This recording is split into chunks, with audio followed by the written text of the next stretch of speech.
Qual é o certo? Qual é o errado? Trata-se de questões importantes ou tratam-se de questões importantes? Por que o certo é certo e o errado é errado? Venha comigo, vamos conversar um pouco sobre isso. Bem-vindo ao canal De Bem com a Língua Portuguesa. Meu nome é Álvaro Paz Leme, sou professor de língua portuguesa, sou advogado e nesse espaço eu quero conversar com você sobre o seu idioma, a língua portuguesa e tudo mais que um debate como esse pode nos trazer. Não é pouca coisa. Acredite, se quiser. Mas antes de continuar, eu gostaria de convidar você para fazer parte da minha campanha Sensibilize o Algoritmo. E é muito fácil. Basta você se inscrever no canal, caso não seja inscrito, dar o seu like, o famoso curtir, e ativar o sininho para futuras notificações, que assim você não perde nada do que acontecer por aqui. Fazendo isso, eu tenho esperança de que o algoritmo vai deixar de lado a sua frieza e perceber que o que aqui se debate é de um calor humano sem igual. Trata-se de questões, tratam-se de questões. Qual é o certo? Para começar a entender o assunto, é necessário saber algumas coisas antes, porque senão eu posso dizer a regra pura e simplesmente, mas você não vai entender. Não por ignorância, que fique claro. Esse problema eu tive um dia. Eu só consegui começar a entender a razoabilidade de certas respostas quando eu comecei a entender os itens gramaticais e entender como a língua funciona. Sem isso, eu vou apenas dizer uma regra, você vai decorar, não vai saber por que ela acontece e vai continuar, se não errando, vai continuar usando com certo desconforto, com certa má vontade. Por quê? Bom, nesse caso específico, eu tenho certeza, se eu fizer uma pesquisa de 100 pessoas, eu arriscaria dizer que pelo menos 80 diriam que o certo é tratam-se de questões. Mas não é. O certo é trata-se de questões. E essa resposta gramaticalmente correta agride um pouco a sensibilidade do falante. Ele tem vontade de conjugar esse verbo tratar no plural. Tratam-se de questões. E aí vem a pergunta, mas por que ele sente essa vontade? E por que o certo é tratar-se? Tratar de questões, verbo no singular. Vamos lá. Em primeiro lugar, trata-se de questões. Existe uma partícula aí para a qual as pessoas não dão muita atenção. É a preposição de. E aí, para preposições, não sei se é o seu caso, mas quando eu era criança, eu estudei preposição apenas decorando aquela famosa lista. Antes, até, etc, etc, etc. Eu nem me lembro direito, não consigo nem declinar, porque saber de cor uma lista de preposições não é saber preposição. Saber preposição é entender para que serve uma preposição. E aí é o ponto. Vamos começar por aqui. Tratar de questões. Uma preposição é um item, é um fragmento, é uma partícula que subordina algo a algo. Vamos falar tecnicamente. A preposição está aqui. Antes da preposição tem o antecedente, é o que vem antes. O que vem depois da preposição é o consequente, é o que vem depois. A preposição subordina o consequente ao antecedente. Ou, numa linguagem menos técnica, a preposição subordina o que vem depois ao que vem antes. Pé de mesa. Pé de mesa. Esse de subordina a palavra mesa à palavra pé. No nosso caso, tratar de questões. Esse de subordina a palavra questões ao verbo tratar. Guarda essa informação. Eu vou voltar a ela daqui a pouco. Bom, mas vamos seguir aí. É importante para a concordância verbal, que é o caso, no verbo ficar no singular ou no plural, para que nós entendamos, para que nós saibamos fazer bem uma concordância verbal, é necessário saber qual o sujeito de um verbo.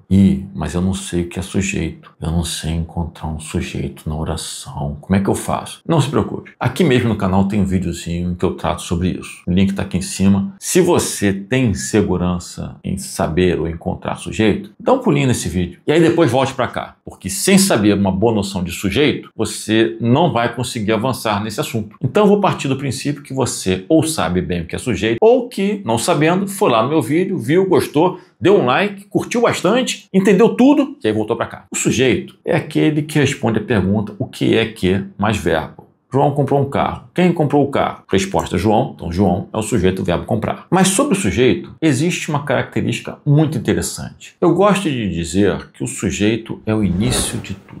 Se você vai pronunciar um enunciado, ele começa com o sujeito. O sujeito é aquele que vai dar início ao discurso. Então, ele é o principal, ele é o maioral, ele é o chefe da empresa. Nenhum chefe é subordinado. Nenhum chefe obedece, o chefe manda. O sujeito manda no verbo. Verbo, eu estou no plural, eu quero que você fique no plural. Verbo, eu estou no singular, eu quero que você fique no singular. Pense bem nisso, guarde bem essa imagem. O sujeito manda, o sujeito nunca se subordina a alguém. Pega essa informação, guarda. Vamos trazer de volta aquela anterior. Eu disse que a preposição subordina o consequente ao antecedente. Ou seja, preposição subordina aquele que vem depois, aquele que vem antes. E eu acabei de dizer que sujeito é chefe, sujeito não se subordina. Então, o sujeito nunca pode vir antecedido de uma preposição, pela lógica das definições que eu acabei de dar. Então, aquela palavra questões não pode ser sujeito. Ela está no plural, mas ela não vai determinar a conjugação do verbo, a flexão do verbo. Não é ela que vai dizer para o verbo se o verbo tem que estar no singular ou no plural. Então,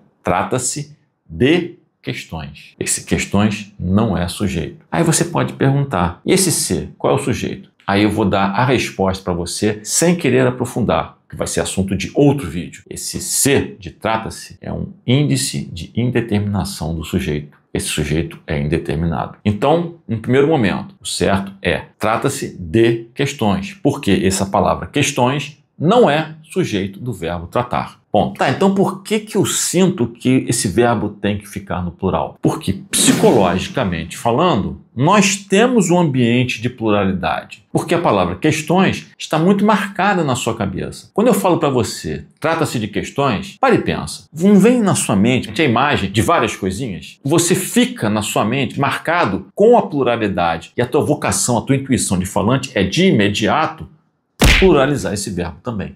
Você está errado ao falar tratam-se de questões? Sim, gramaticalmente você está errado, mas o erro é compreensível. Essa é a questão que você tem que considerar quando você enfrenta uma situação como essa. Você sabe o certo e você sabe por que você tem vontade de falar errado. Numa mesa de bar, isso não vai fazer a menor diferença. Um concurso, num meio formal, sim, vai fazer. Por isso que você não tem que ficar com bronca. Você tem que saber as duas. Você tem que saber por que é certo e por que você tem de vontade de fazer errado, gramaticalmente errado. Mas não ficar com ódio ou com traumas de nunca vou entender. Sim, você pode entender, mas para entender, você tem que antes saber bem terminologias, sujeito, objeto, adjunto. Isso te ajuda a entender a gramática. É simples assim. Pense o seguinte, eu sou meio cozinheiro muito bissexto. E quando me aventuro, eu faço tudo no olho. Sal, uma pitadinha aqui a colar, joga um pouco de azeite e aí de repente fica bom. Acredite se quiser. Se eu quiser repetir, eu vou ter que fazer isso tudo no olho de novo. Eu nunca vou conseguir repetir aquilo que eu fiz intuitivamente. Agora, se eu sigo uma receita e eu sei exatamente